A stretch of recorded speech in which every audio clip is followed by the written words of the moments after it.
ministre délégué chargé de l'investissement, de la convergence et de l'évaluation des politiques publiques.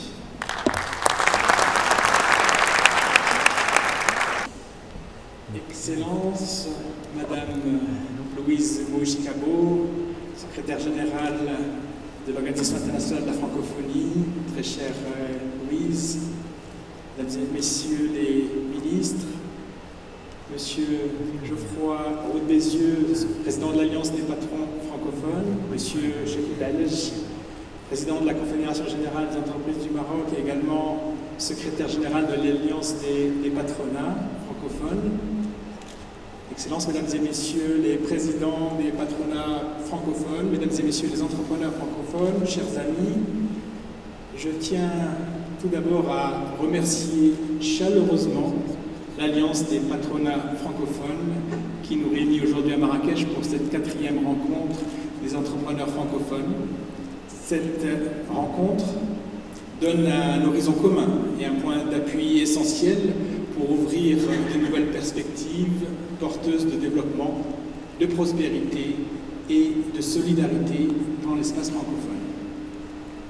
Nous sommes aujourd'hui portés par une ambition commune, celle de renforcer la compétitivité de notre tissu économique, de contribuer à un développement inclusif, durable et créateur d'emplois et de renforcer la résilience des entreprises francophones face aux défis majeurs auxquels elles font face. Nous sommes également réunis ici pour bâtir de nouveaux ponts et tisser encore plus les liens qui nous unissent entre pays amis autour de la langue française. Et ces ponts que nous construisons sont d'abord et avant tout des ponts d'opportunité. Mesdames et messieurs, le monde de demain exige la modernisation en profondeur de nos économies en faisant le pari des secteurs d'avenir comme les énergies vertes, la mobilité électrique et l'intelligence artificielle. Ce monde exige également de nous appuyer sur la jeunesse de nos pays. L'avenir repose sur l'innovation et le dévouement de cette jeunesse. Pour relever ces défis, il y a une urgence, celle d'accompagner la transformation en cours de nos pays respectifs et notamment de notre continent, l'Afrique, et ainsi mettre en mouvement les ressorts d'un espace francophone porteur de liberté, de démocratie, de progrès et d'inclusion sociale. L'Afrique est un continent qui cristallise tous les espoirs et tous les défis. C'est un continent plein de promesses. Sa jeunesse est son atout le plus précieux. Avec un âge médian de 19 ans, 500 millions d'Africains ont aujourd'hui moins de 25 ans et ils seront 1,2 milliard en 2050 et une bonne moitié parlera français. Mesdames et messieurs, la francophonie n'est pas seulement un lien linguistique, c'est une vision commune du monde, un ensemble de valeurs partagées par notre communauté et des ambitions qui nous rassemblent. En tant que francophones, notre mission va bien au-delà de la simple promotion de la langue. En soutenant le commerce et l'investissement, mais aussi l'éducation et la recherche, nous souhaitons amplifier la coopération économique au sein de l'espace francophone.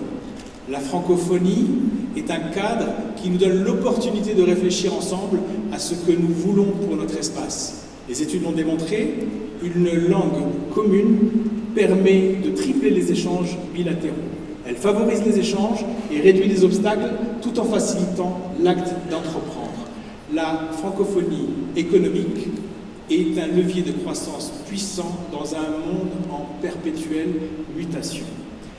Il nous incombe d'optimiser les corridors logistiques pour promouvoir le commerce entre nos pays, d'investir dans les compétences pour décupler le potentiel de nos économies et saisir les opportunités offertes par la transition écologique de notre monde. Aussi, face aux défis posés par les évolutions numériques et l'intelligence artificielle, nous devons trouver des solutions innovantes, renforcer la compétitivité de nos entreprises et assurer leur résilience.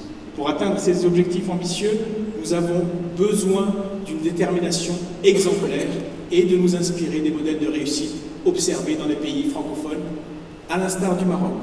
Mesdames et messieurs, porté par la vision éclairée de Sa Majesté le roi Mohammed VI, que Dieu l'assiste, le Maroc se donne les moyens, jour après jour, de s'ériger en puissance économique régionale, avec une économie moderne et hautement diversifiée.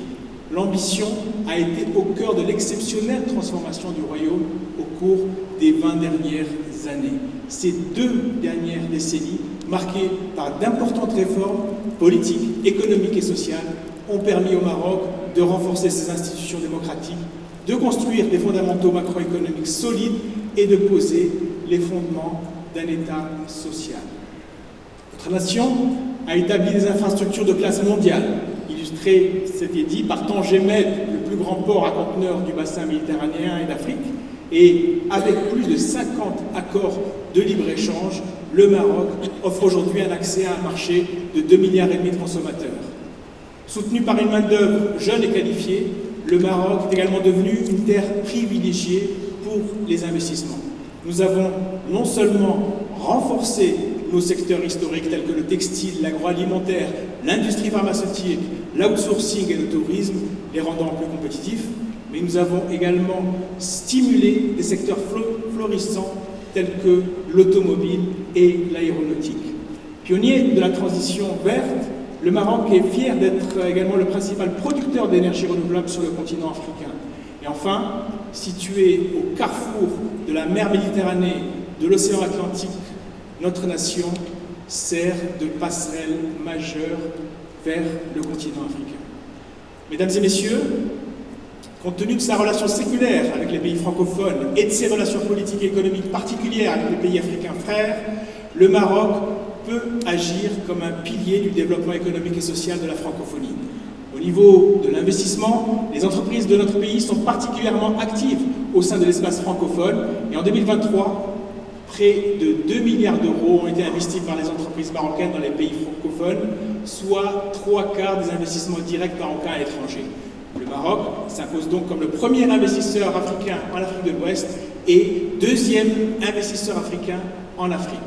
Par ailleurs, les entreprises des pays francophones ont toujours été les bienvenues pour investir ici au Maroc et encore plus depuis la mise en place de la nouvelle charte de l'investissement qui octroie des incitations allant jusqu'à 30% du montant d'investissement. Mesdames et messieurs, le Maroc, à travers notamment sa nouvelle politique d'investissement, entend consolider les liens économiques avec ses alliés francophones au nord, tout en renforçant ses relations avec ses amis francophones du Sud, en Afrique notamment. Ensemble, nous pouvons construire des chaînes de valeur exclusivement francophones et transformer notre espace en un moteur de prospérité partagé.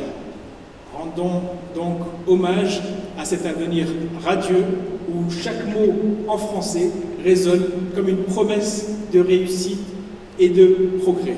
Je vous souhaite d'excellents travaux de la REF et prospérons ensemble. Je vous remercie.